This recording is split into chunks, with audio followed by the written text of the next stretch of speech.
ನಮಸ್ಕಾರ, ನನ್ನ ರೈತ ಮಿತ್ರ. ಮತ್ತೊಮ್ಮೆ ನಿಮ್ಮೆಲ್ಲರಿಗೂ ನೈಸರ್ಗಿಕ ಬದುಕು ಚಾನಲ್ಗೆ ಸ್ವಾಗತ, ಸುಸ್ವಾಗತ. ನಾನು ಒಂದು ಪಪಾಯ ತೋಟಕ್ಕೆ ಬಂದಿದ್ದೇನೆ. ನೋಡಿ, ನಾನು ನಿಮಗೆ ತೋರಿಸ್ತಾ ಇದ್ದೀನಿ ಹೇಗಿದೆ ಅಂತ.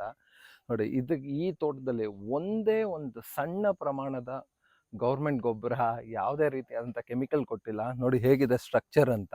ಒಂಚೂರು ಕೆಮಿಕಲ್ ಕೊಟ್ಟಿಲ್ಲ, ಒಂಚೂರು ವೈರಸ್ ಇಲ್ಲ. ನೀವು ಯಾವ ಗಿಡಗಳಾದ್ರೂ ನೋಡಿ, ಒಂಚೂರು ವೈರಸ್ ಇಲ್ಲ.